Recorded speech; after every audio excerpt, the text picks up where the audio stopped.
Maravillas de Europa.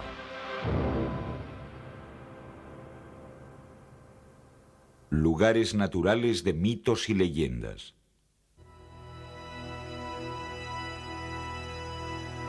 Escucha, Alexis. El mundo es vasto, bello y está lleno de misterios. Sin embargo, pocos hombres lo saben ver. Yo, el poeta Arquíloco, te enseñaré a mirarlo. Así sabrás más tarde quién eres, de dónde vienes y a dónde debes ir. Te desvelaré el secreto más importante del universo.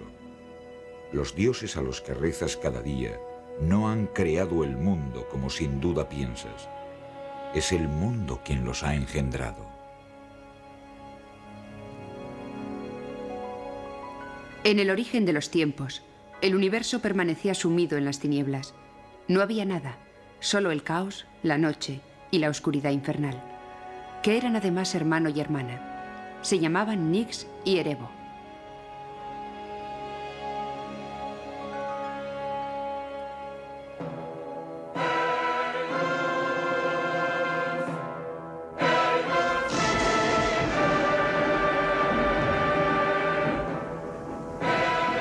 Nadie sabe por qué un día Erebo abandonó a su hermana, ni por qué las dos mitades del caos se separaron. Formaron un huevo inmenso, negro, suspendido sobre el abismo. El huevo se resquebrajó y nació Eros, quien iba a organizar el mundo, comenzando por separar el cielo de la tierra. La tierra era una inmensa extensión llana y desierta que recubría el infierno y el Tártaro. El infierno era inquietante, pero el Tártaro era aún más siniestro y terrorífico. Era la región más profunda del universo. El cielo y la tierra, Urano y Gaia, tuvieron 6 nobles hijos, los titanes. Océano era el más inquieto. Los demás nacieron con un ojo en mitad de la frente. Eran tan feos que su padre les obligó a permanecer eternamente sepultados en el fondo del Tártaro. Su madre quiso liberar a estos pobres cíclopes, desencadenando así una terrible disputa familiar. Esta fabulosa historia tiene una cuna natural, el Mediterráneo y sus costas. La mitología nació de estos paisajes, de estos cielos, de esta tierra a menudo seca y rocosa, pero que conoce la doble felicidad de estar bañada por el sol y por un mar azul.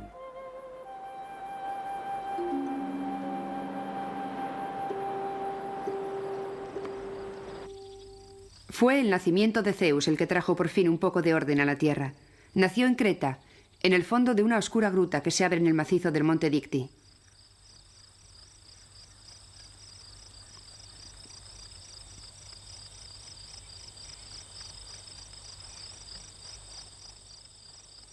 Zeus creció en esta tierra. Aquí se hizo más y más fuerte cada día. Las abejas fabricaban para él una miel incomparable y la cabra Aix lo alimentaba con su leche.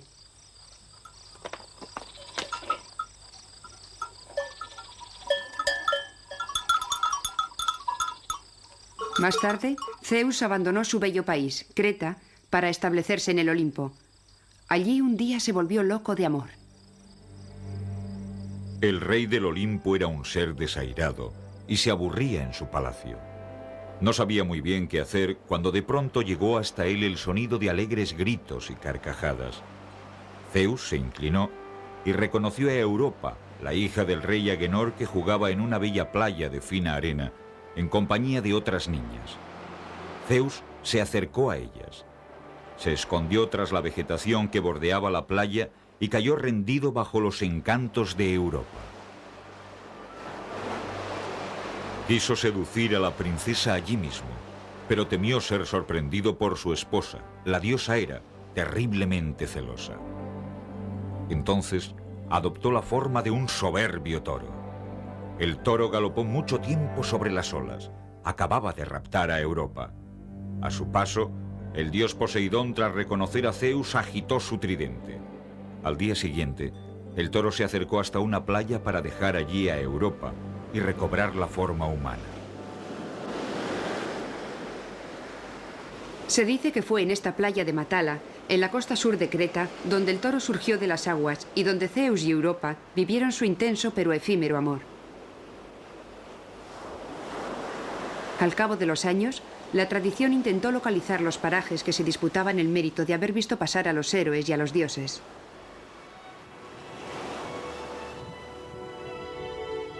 Se dice que a Artemisa le gustaba venir a bañarse en las aguas del lago Bulismeni. Este minúsculo lago circular de menos de 100 metros de diámetro está situado en el corazón de la pequeña ciudad de Agios Nikolaos. Durante mucho tiempo se dijo que las aguas de este lago sin fondo conducían directamente al infierno. La cruel realidad de las cifras deja en mal lugar a la leyenda. Hubo que aceptar que el fondo del lago se encontraba a 64 metros de profundidad. Obedeciendo a Zeus, Hermes fue a la isla de Calipso. Lo que vio allí le encantó. Aves marinas revoloteaban por todas partes. Sobre las laderas de las colinas crecían hermosas viñas repletas de pesadas uvas y las praderas rebosaban de flores. Calipso, te traigo un mensaje del gran Zeus en persona, le dijo a la ninfa.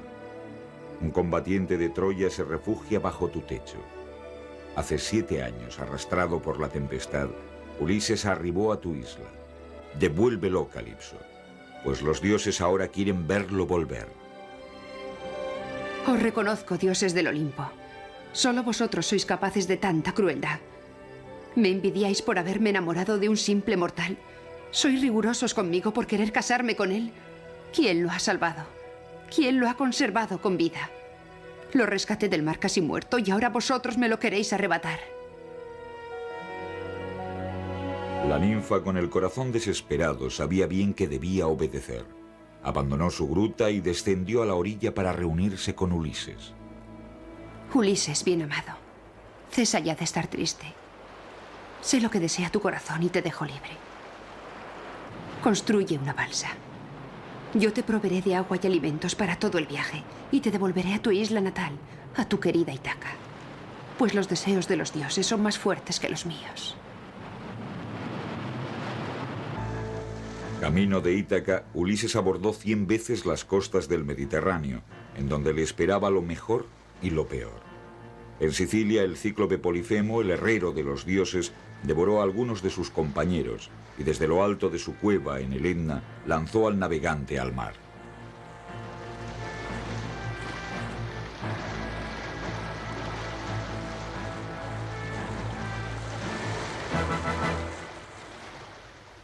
Arrancó entonces una roca de la montaña, la hizo girar sobre su cabeza y la arrojó sobre Ulises y sus compañeros.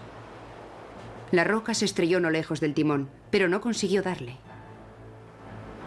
Las olas se elevaron formando una enorme cabilla. El mar se agitó y, por casualidad, envió a su navío a donde estaban los otros 11. Las rocas lanzadas desde lo alto del volcán por Polifemo cayeron sobre Achitresa, a algunas decenas de metros de la orilla. Eso es al menos lo que dicen allí.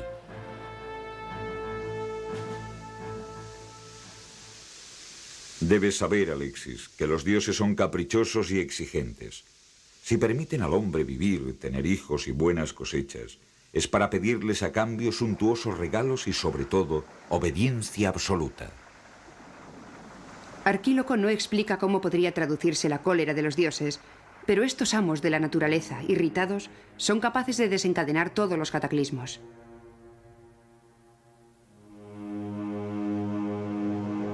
Minos consiguió reunir bajo su poder más de 100 ciudades cretenses. Instalado en Nosos, reinaba tanto en el interior como en el exterior de la isla. Gracias a una importante flota pudo mantener fuera de sus fronteras a los piratas de los mares y a los pueblos bárbaros. Hizo construir ciudades nuevas en las islas y tierras de los alrededores y las embelleció. Así, nació en Creta una de las civilizaciones más brillantes que el mundo haya conocido jamás.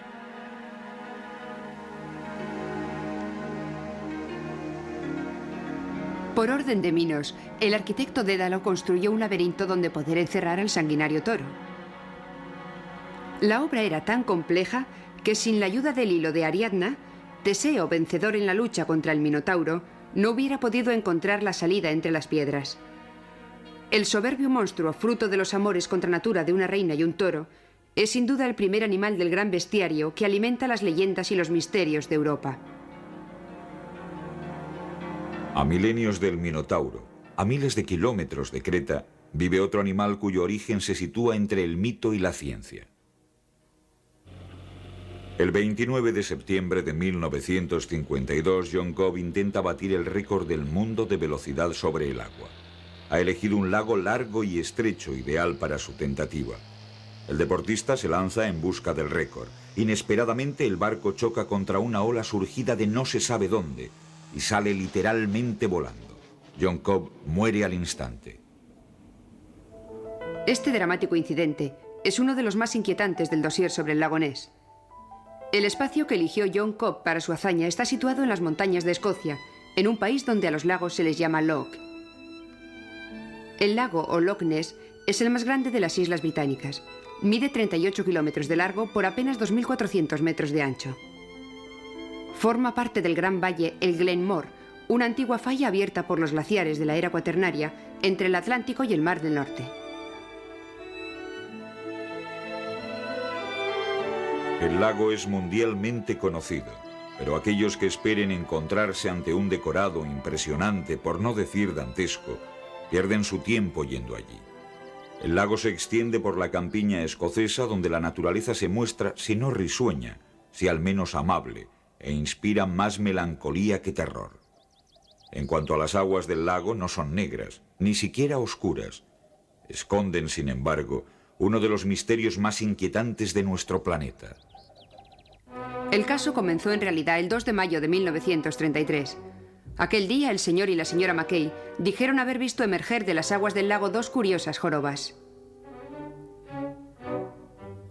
Cuando vieron aquello, se encontraban en la carretera que acababan de construir a lo largo de la orilla norte. No es casualidad que los testimonios sobre los extraños fenómenos comenzaran con la puesta en servicio de la carretera A82. Antes de su construcción, las orillas del lago eran de acceso bastante difícil.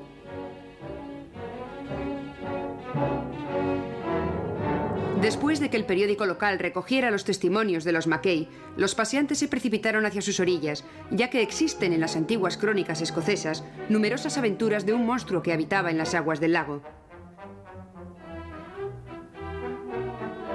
Todo el mundo observa. Muchos son los que dicen haberlo visto. En noviembre de 1933, Hugh Gray inmortaliza en una fotografía un objeto sinuoso que navegaba sobre la superficie. Resulta difícil decir si lo de la foto es un monstruo, pero el mes siguiente el cineasta Malcolm Irving filma durante casi un minuto una extraña estela. La foto más célebre fue sacada en 1934 por el Dr. Wilson, un cirujano londinense.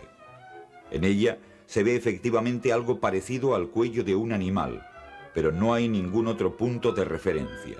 Nada prueba que la foto haya sido tomada en el lago.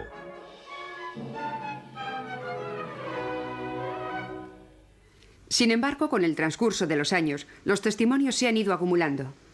La mayor parte son sobrios y creíbles. Parece que algo podría haber en las aguas del lago.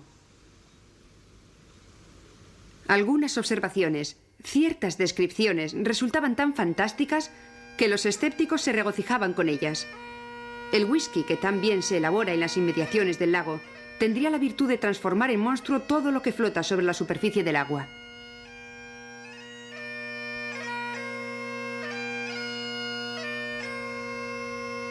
Las historias fantásticas no desanimaron ni a las expediciones ni a los simples observadores. Basta con situarse en las orillas del lago fijar la vista sobre las aguas y armarse de paciencia. Se calculó científicamente que hacían falta 350 horas de acecho para estar más o menos seguro de observar algo extraño.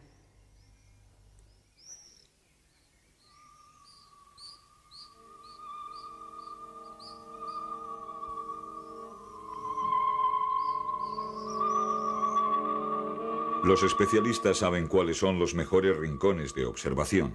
La bahía dominada por el castillo de Urquhart es muy reputada. Allí se ha visto varias veces a Nessie, que así se le ha bautizado al monstruo. En julio de 1955, el señor McNabb pudo incluso fotografiar al animal pasando bajo estos muros. Si bien la profundidad media del lago es de 130 metros, en este lugar presenta una depresión de 300 metros. Otros observadores prefieren situarse en las proximidades de Foyers o más al norte, cerca de Dores, en donde el monstruo también ha sido visto varias veces. A pesar de la curiosidad de la que es objeto y de la multitud de misiones de observación, muchas veces sofisticadas, no existe aún ninguna prueba tangible, películas, fotos, restos, que permita afirmar de manera irrefutable la presencia de un animal desconocido. Los alrededores del lago y el lago mismo están ahí para quien quiera visitarlos. Los ríos y arroyos que en él desembocan arrastran la tierra del brezo. Esta tierra queda después en suspensión en las aguas del lago, lo que hace casi imposible toda observación a más de 50 centímetros de profundidad. Son 7.000 millones de metros cúbicos los que habría que inspeccionar. Un agua opaca y fría cuyo fondo no sobrepasa los 5 grados de temperatura en verano. Las orillas del lago no son nada propicias para que en ellas queden patentes los restos de cualquier animal. Para determinar la naturaleza del animal, solo se cuenta con el análisis de los testimonios. Este, de la señora Moyle, quien vio a Nessie en octubre de 1936, es bastante significativo. Lloviznaba ligeramente. El lago y el cielo se veían grises, y el color de la criatura era de un gris muy oscuro, claramente en contraste con el fondo más claro del agua y del cielo. El monstruo estaba inmóvil, vuelto hacia Inverness. Su longitud era de unos 10 metros. Tenía 3 jorobas. El cuerpo era largo y esbelto, y la cabeza pequeña. Este tipo de narración engendró un estereotipo de monstruo al que se le imagina con los voluminosos rasgos de un animal prehistórico, más precisamente con los de un reptil de la era secundaria, el plesiosauro. A falta de pruebas tangibles, la observación del entorno puede permitirnos analizar con ojo crítico las diferentes hipótesis sobre la naturaleza del monstruo. La tesis del plesiosauro resulta difícil de sostener teniendo en cuenta el entorno y la observación de este. El plesiosauro, en tanto que ovíparo, se habría visto obligado a ir a la orilla para depositar sus huevos. Así, habría dejado probablemente, si no ya sus huevos, sí al menos sus huellas. Por otro lado, resulta difícil imaginar a este reptil habitual de las regiones cálidas viviendo en las duras condiciones climáticas de Escocia. En 1982, un ingeniero electrónico, Robert Craig, lanzó una hipótesis interesante, aunque muy decepcionante para los partidarios del monstruo. Robert Craig observó que los pinos silvestres crecían con profusión en las orillas y que a veces algunos de estos árboles se quebraban y aparecían en la superficie del lago. Los troncos acababan llenándose de agua para después hundirse.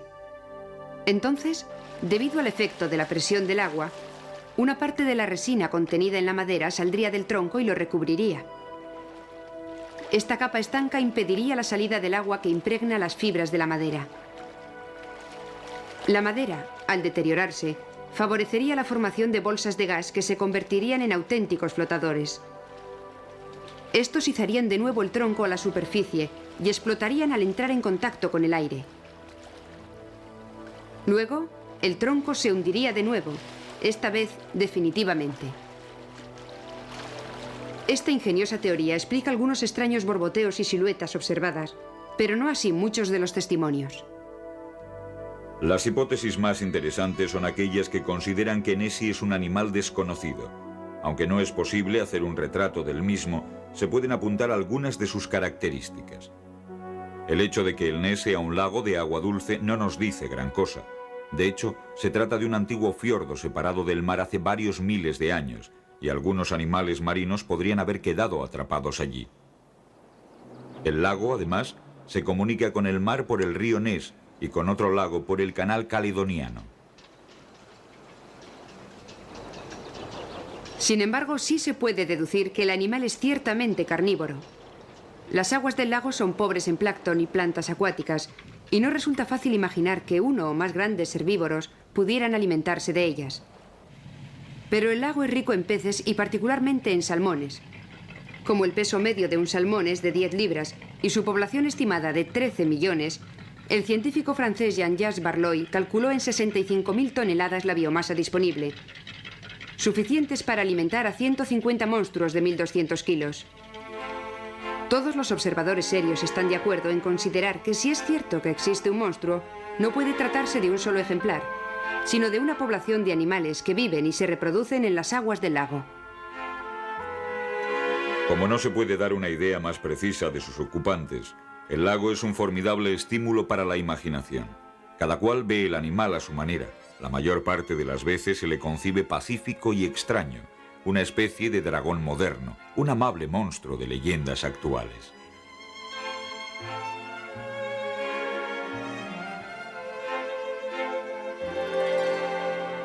A varios cientos de kilómetros al noreste del lago Ness, Noruega también cultiva sus monstruos, pero el país es tan bello que uno nunca sabe si se encuentra en plena naturaleza o en plena leyenda.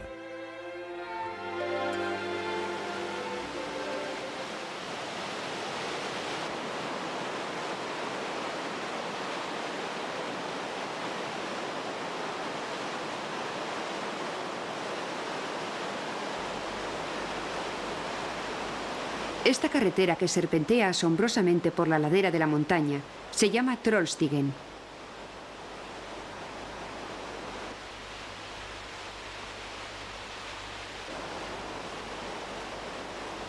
Nos conduce a una serie de picos impresionantes, los Trolltindene. En medio de estas agujas destaca una pared vertiginosa de 1000 metros de altura, la Trollveggen. Trollstigen, Trolltindene, Trollveggen. ¿Alguien duda que hayamos llegado al país de los trolls?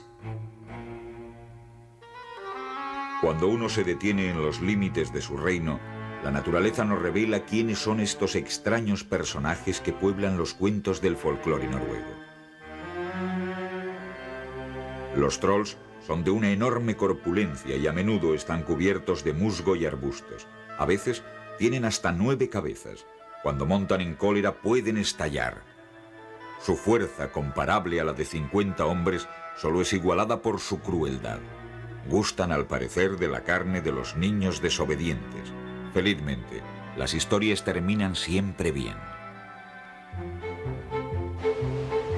Había una vez 3 chivos que se llamaban Bouquet la Barbichette. Se dirigían a los pastos altos para engordar allí. Pero en Noruega los ríos son numerosos, y para atravesar aquel había que cruzar el puente debajo del cual vivía un troll enorme y terrible.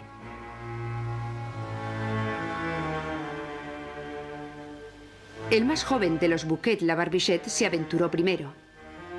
«Trota, trota, trota», dijo el puente. «¿Quién trota sobre mi puente?», preguntó el troll. «Soy yo, el más pequeño de los Bouquet la Barbichette. Me dirijo hacia los pastos altos». «Te voy a devorar», replicó el troll. «No, soy muy pequeño. Espera que pase el mediano de los Bouquet la Barbichette. Es mayor que yo». Poco después, el mediano de los Bouquet la Barbichette, cuando cruzaba el puente, logró a su vez convencer al troll para que esperara a su hermano mayor. Por fin, apareció el mayor de los Bouquet la Barbichette. «Pum, pum, pum», dijo el puente. El chivo era tan fuerte que hacía resonar el puente ruidosamente. «¿Quién camina tan pesadamente sobre mi puente?», gritó el troll. «Soy yo, el mayor de los Bouquet la Barbichette. Voy a devorarte. Atrévete.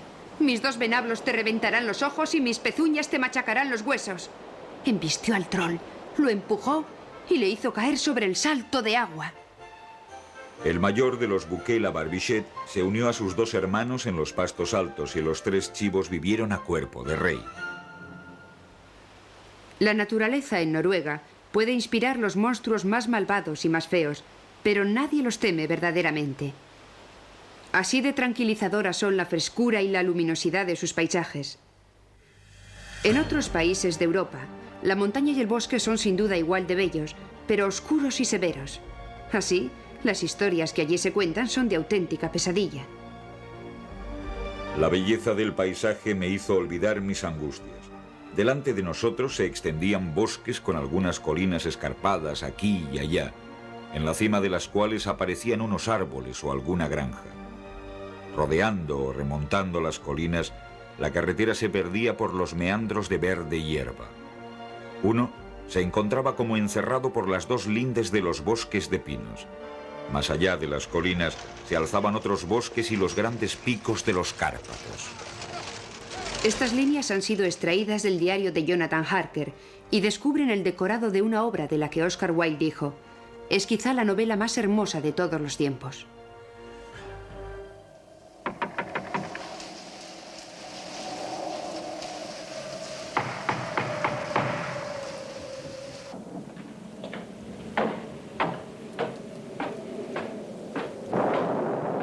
Delante de mí se encontraba un viejo alto, recién afeitado y vestido de negro de los pies a la cabeza. Completamente de negro, sin la menor mancha de color en parte alguna. Llevaba en la mano una vieja lámpara de plata cuya llama ardía vacilante en la corriente de aire y proyectaba largas y temblorosas sombras en su entorno. Dio un paso hacia mí y tendió su mano hacia la mía, cogiéndola con una fuerza que me hizo estremecer de dolor, pues aquella mano estaba tan fría como el hielo. Parecía más la mano de un muerto que la de un vivo. ¿El conde Drácula?, dije. Sí, yo soy el conde Drácula, y os doy la bienvenida a mi casa, señor Harker. En su célebre novela, Bram Stoker sitúa la mansión de Drácula en Söderland, al norte de los montes de Transilvania. No es casualidad que la historia del conde vampiro transcurra en Rumanía. Entre los habitantes de estas regiones existen antiguas creencias populares sobre la muerte y los que vuelven de ella. Aquí se les llama Strigoi, Nosferat, Moroi, Muroni. Cada uno tiene sus características y poderes maléficos particulares. Se desconfía de los sapos encontrados en los caminos, pues se dice que los Muronis se reencarnan a menudo bajo estas formas. Ciertos espíritus son fáciles de conquistar. Para granjearse la simpatía de los Staffi, que son muy golosos, basta con depositar víveres y bebidas sobre las tumbas los sábados, que es el día de la purificación. Con los Nosferat es más difícil y se aconseja hacer uso de grandes remedios: arrancar el corazón del cadáver, quemarlo y dispersar las cenizas sobre la tumba. Cuando llega la noche, más vale desconfiar de los Prikolich. Estos primos de los duendes matan animales domésticos y chupan su sangre, lo que les permite conservar su tez fresca y bermeja. De las altas y oscuras ventanas no salía ningún rayo de luz. Las viejas almenas se recortaban en el cielo donde la luna, en aquel momento, se asomaba entre las nubes.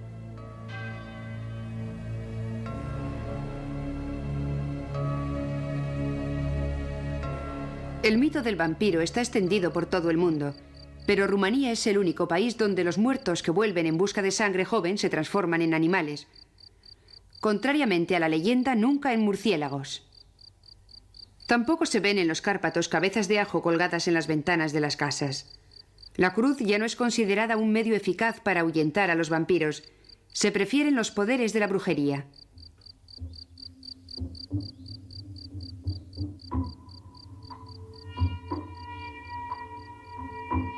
A finales del siglo pasado, había aún aquí, en cada pueblo, una bruja capaz de hacer frente a estas criaturas maléficas. Utilizaban una de estas dos técnicas: o bien hundían un clavo en la frente del difunto, o bien embadurnaban el cadáver con la grasa de un cerdo matado el día de Santa Ignacia, 5 días antes de Navidad. En Rumanía, el término Drácul designa a los malos espíritus y, por extensión, a los vampiros. Es también el nombre de un personaje histórico que vivió en el siglo XV, el príncipe Vlad Dracul, que fue un gran defensor de Transilvania y azote de los moldavos.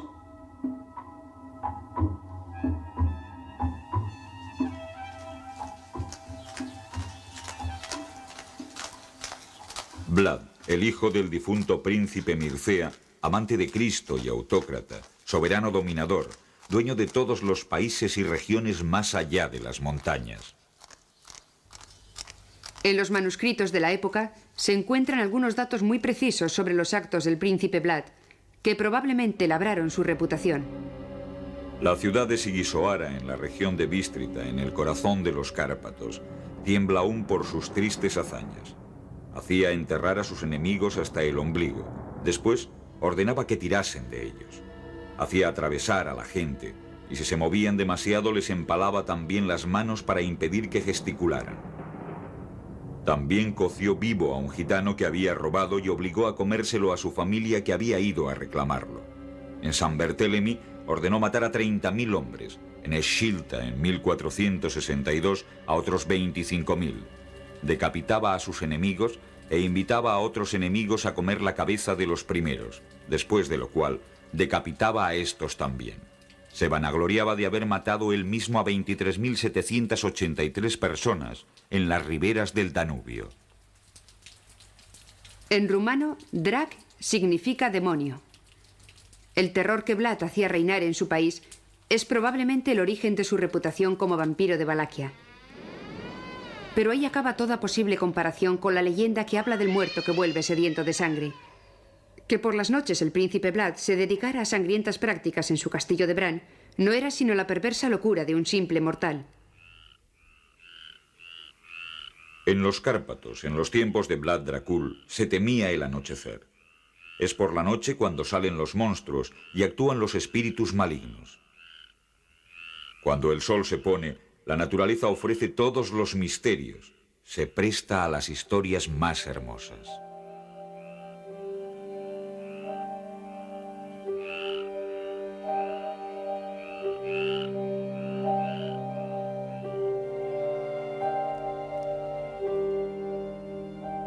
Este bosque no es un bosque como los demás. Es un territorio no solamente encantador, sino también encantado. En Broceliande, detrás de la belleza se esconde un mundo invisible. La noche cae. Es mejor no demorarse, pues el bosque podría convertirse, una vez más, en escenario de misteriosos fenómenos.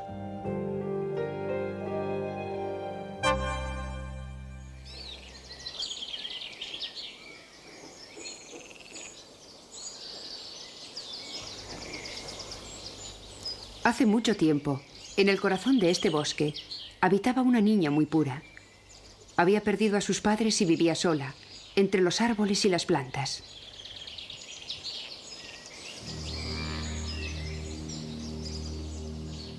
El diablo, pretendiendo aumentar su influencia maligna sobre los hombres, se interesó por la niña. Le inspiró extrañas ensoñaciones lánguidas, con la intención de perturbarla.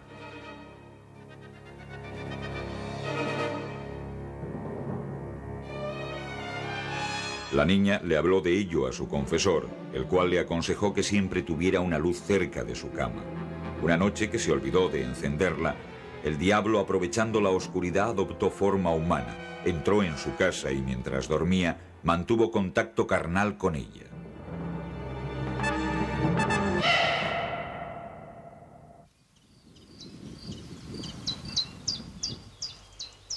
Al alba, Satán había desaparecido.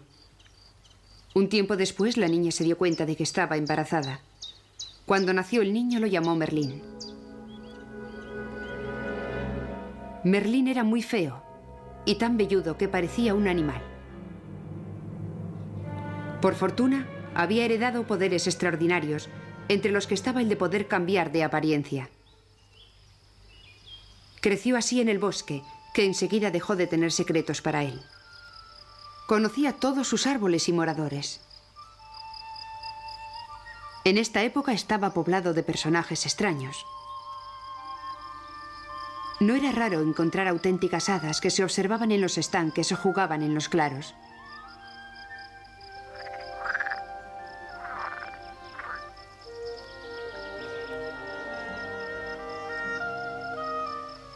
Merlín se unía de buena gana a ellas para intercambiar trucos.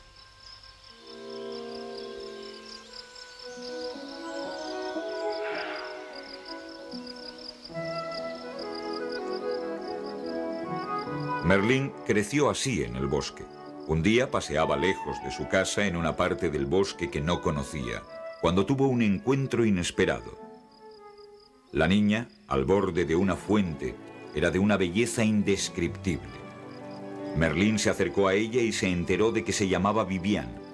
Viviane y Merlín pasearon juntos durante todo el día sin sentir pasar el tiempo. Merlín recurrió a toda su magia para encantarla.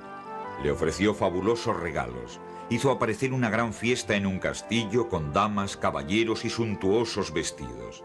Viviane, embelesada, le prometió su amor a cambio de algunos secretos.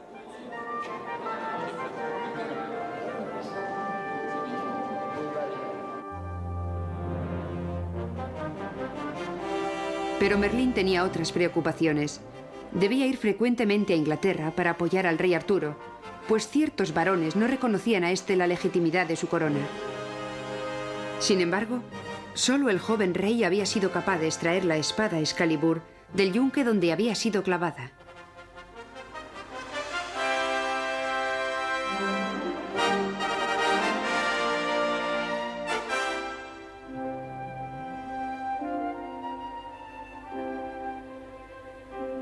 De vuelta a Broceliande, Merlín encontró a Viviane en el tronco hueco de un viejo roble. «Bello y dulce amigo», dijo ella, «¿no me enseñarás algunas artes nuevas? ¿Cómo podría, por ejemplo, hacer dormir a un hombre durante el tiempo necesario para que me complazca sin que él se despierte?» Percibiendo el peligro que entrañaba aquella petición, Merlín prefirió enseñarle otros trucos. Le enseñó 3 palabras mágicas que, si uno las lleva consigo, preservan de la posesión. Ella las anotó cuidadosamente, pues como bien se dice, la mujer es más astuta que el diablo.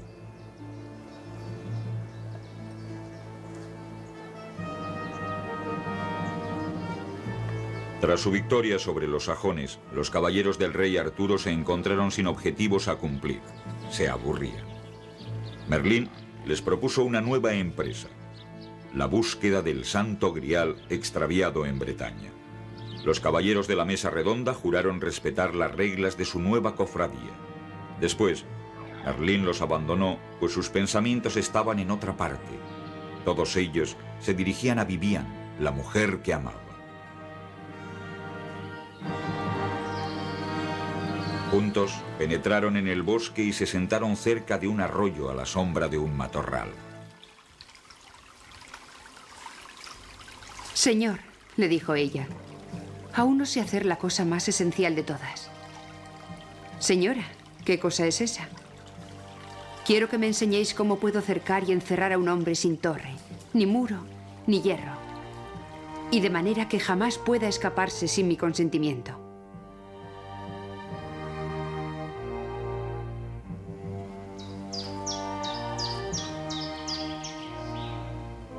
Mucho más tarde, Arturo, inquieto ante la ausencia de noticias de Merlín, envió a su sobrino Gawain en su busca.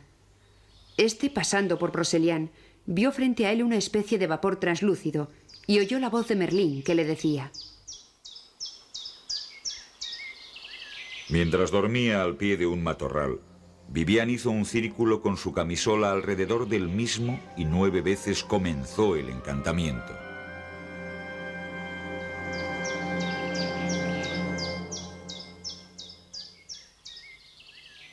Cuando desperté me encontré en la habitación más bella y cerrada donde jamás estuve. Señora, me habéis engañado si no vivís conmigo. «Bello y dulce amigo, estaré allí a menudo y me tendréis entre vuestros brazos». De esta forma, no hay día ni noche en que no disfrute de su compañía. Y soy más feliz que nunca, pues amo más a Viviane que a mi libertad.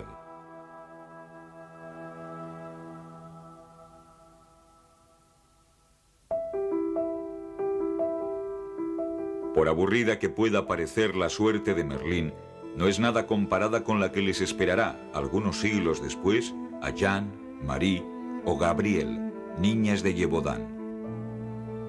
Gévaudan es una de las regiones más antiguas del mundo. Estas montañas surgieron en los llanos pantanosos de la era primaria, hace 200 millones de años. En aquella época la tierra dibujaba su relieve manipulando rocas, cuya edad se contaba ya por miles de millones de años. Barbechos, aguas claras, bosques frondosos, mesetas áridas. Nada o casi nada ha cambiado desde hace siglos en este entorno salvaje. Gévaudan permanece igual que hace 200 años, cuando conoció sus 1000 días de sangre. La bestia surgió por primera vez en un prado un día de junio de 1764, a comienzos del verano. Cuando la bestia desapareció no quedaba nada o casi nada del cuerpo de Jean Boulet, de 14 años. Había sido devorada. La pequeña pastora fue enterrada sin recibir sacramento, pues entre los carneros no se encontraron más que algunos restos informes. A partir de ese día y durante 3 años, la bestia erró por aquellos parajes dejando tras de sí un cortejo de horror. 8 de agosto de 1764. Parroquia de Pilorén. 15 años, sexo femenino, devorada. Finales de agosto de 1764. Pueblo de Chêlars-le-Bec. Niño devorado. 1 de septiembre de 1764. Pueblo de Choderac. 15 años, sexo masculino, devorado. 6 de septiembre de 1764. Pueblo de Stretz. 36 años, sexo femenino, degollada. Parcialmente devorada. Se ve entonces a la bestia por primera vez. 2 personas son testigos del ataque, acuden en ayuda de la víctima, pero es demasiado tarde. Algunos días después, al atardecer, un joven de la aldea de Choisinet vuelve de los pastos con sus animales. La bestia lo ataca, le abre el vientre en canal y lo devora. A lo largo de aquel año de 1764, la bestia ataca más de 20 veces. Gabriel Florent de Choiseul-Dupré, obispo, señor y gobernador de Mende, conde de Gévaudan, anuncia la maldición divina. Una bestia feroz, desconocida en nuestras latitudes, ha aparecido de pronto como milagrosamente, sin que nadie sepa de dónde puede venir. Por donde quiera que vaya, deja los sangrientos rastros de su crueldad. Ataca preferentemente a las personas en edad más tierna y de sexo más débil. Pero ¿para qué describiros las funestas cualidades de este monstruo del que vuestras propias desgracias os han informado ya? No os costará nada concluir que todo ello se debe a vuestros pecados. Las divinas escrituras nos proporcionan abundantes ejemplos de castigos parecidos a este que ahora experimentamos. ¿Qué se había hecho en las austeras colinas de Gévaudan para merecer este castigo de Dios? Cada uno encuentra algún pecado que confesar, alguna razón para tener mala conciencia, y el miedo inmoviliza a los habitantes del lugar.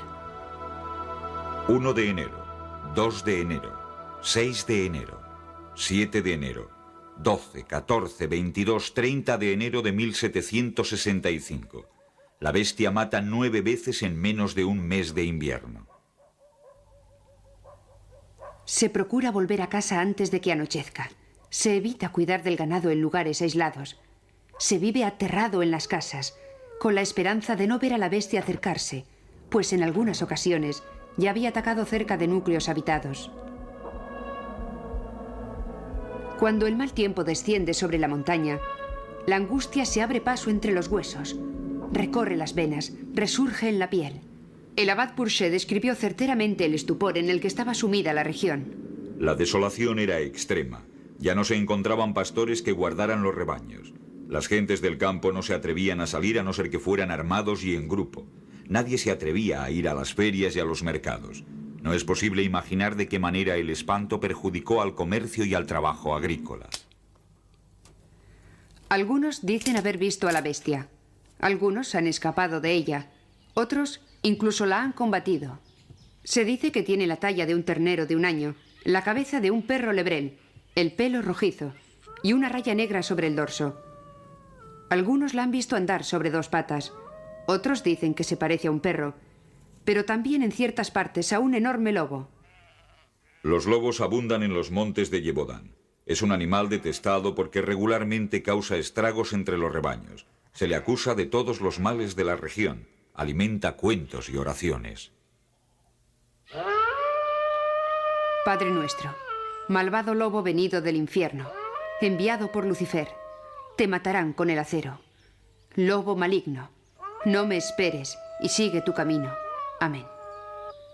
A los niños de Gévaudan no les gustan los lobos, pero a pesar del miedo irracional que el animal les inspira, lo alejan habitualmente de los carneros a pedradas.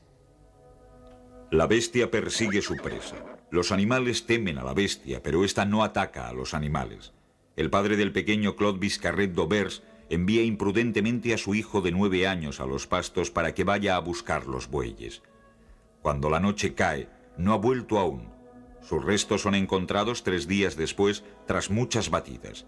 La bestia lo había devorado. Se dice que le había quitado la chaqueta y la camisa sin siquiera rasgarlas. Los detalles truculentos se acumulan con los crímenes. En más de 10 ocasiones, la bestia repite además un acto horrible que golpea la imaginación. Corta la cabeza de sus víctimas. 7 de abril de 1765. Las campanas de la cloche tocan el día de Pascua y tapan así los gritos de horror de la hermana de Gabriel Pelissier, de 17 años. La bestia le saltó al cuello y le cortó la cabeza de cuajo. Esta cayó al suelo cuando el resto del cuerpo aún permanecía en pie. En Versalles, el rey Luis XV, informado de todas estas desgracias, decide enviar al sur de Francia a su mejor cazador de lobos. Durante varios meses, las batidas para atrapar a la bestia se intensifican. A pesar de que el territorio a cubrir es en suma limitado, durante mucho tiempo no dieron resultado positivo. La bestia continuó con sus fechorías, dejando en ridículo a los mejores cazadores del reino. 9 de agosto de 1765. Tras haber perseguido a la bestia durante todo el día con perros y caballos, Antoine de Beautern y el conde de Tournon vuelven con las manos vacías al castillo de Besset. De pronto, gritos, llamadas. La bestia les ha seguido y acaba de degollar ante sus ojos a una pastora de 16 años. El portarcabuz del rey justifica sus fracasos ante el Ministerio de Estado por la configuración misma de la región. Jamás he visto una región parecida a esta. Los ríos y montes son antiguos y escarpados, cortados por barrancos y ocupados por rocas o cubiertos por frondosos bosques. Se sube de los valles a los montes por senderos que dan grandes rodeos. Muchos de estos tramos son impracticables para los hombres y las bestias de carga a causa de los precipicios que allí se encuentran. En Gévaudan solo hay pueblos pequeños y aldeas alejadas unas de otras. Si la bestia que causa estos estragos pertenece a una especie distinta a la de los lobos, ni los guardas ni yo lo hemos podido descubrir aún. De hecho, Antoine de Beautern y todos aquellos que persiguen la bestia van tras los lobos. Al menos 8 veces se creyó haber abatido al autor de todos aquellos estragos. Se decía que la bestia estaba muerta, pero los crímenes volvían a reanudarse. Los lobos fueron víctimas de una auténtica hecatombe. Al menos 200 fueron abatidos durante las cacerías de la bestia. Oh tú, lobo, tú les causas los disgustos. Es el precio, hijo mío, el precio. Los dioses gustan de echar la culpa a aquellos que están más alto. A decir verdad, nadie en Gévaudan tomó en consideración las palabras de George Sterling, pero a menudo se preguntaban si la bestia sería realmente un lobo. ¿Por qué los lobos atacarían más a las pastoras que a los carneros? ¿Por qué esta rabia repentina, este gusto por la carne preferentemente humana? Como un lobo, por muy fuerte que fuera, podía transportar corriendo un cuerpo de varias decenas de kilos. Fuera, la nieve ha llegado y se sabe que los lobos se acercarán a las casas. El otro día uno de ellos se apoderó de un perro y lo devoró. Pero eso no le extraña a nadie. A veces se habla de un oso que habría escapado de su domador en alguna feria o mercado. Además, si se tratara de un oso, tendría que estar amaestrado. El invierno ha llegado ya y sin embargo la bestia continúa con sus fechorías. Un oso salvaje estaría hibernando.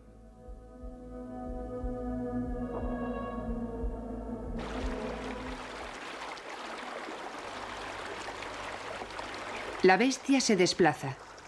Los crímenes se producen a menudo a pocas leguas de la abadía de Mercoeur. Se dice que allí se oculta un hombre. Se hace llamar Messire. Se trata de un antiguo favorito del rey, expulsado de Versalles por su comportamiento perverso.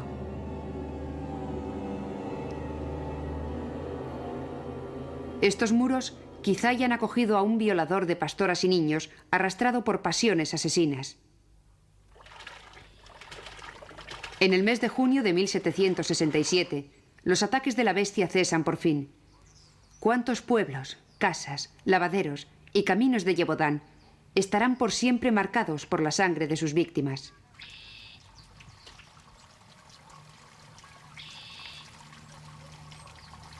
Se contaron 100 muertes y más de 160 ataques. Algunos se produjeron sobre un puente, en un camino, al borde de una carretera, en la soledad de un bosque o en un pastizal. Otros en el corazón mismo de los pueblos, ante los ojos de las madres que vieron al monstruo llevarse a sus hijos, ante los de los hijos que vieron cómo devoraban a sus madres. Cuando se localizó a la bestia fue conducida hacia los cazadores. Jean Chastel la esperaba en la Sagne-d'Aubert. Leía en su libro las letanías de la Virgen. La vio venir. Vio perfectamente que se trataba de la bestia. Pero por un sentimiento de confianza hacia Nuestra Señora, quiso acabar primero sus oraciones. Después cerró el libro, lo introdujo en el bolsillo, plegó los anteojos y cogió su fusil. Rodilla en tierra, lo apoyó sobre el hombro, apuntó, disparó y la bestia fue abatida. Aquel día los crímenes cesaron. La muerte de la bestia se asemeja a un rito. Es la imagen de esta tragedia en la que la leyenda se mezcla con la historia. ¿Qué importa la naturaleza de la bestia? Que sea un animal fantástico, un duende o una fiera amaestrada por un loco. En la memoria colectiva de los europeos se une a los gnomos, a los dioses y a las hadas, que nacieron al entrar en contacto con la rudeza, los misterios y las bellezas de la naturaleza.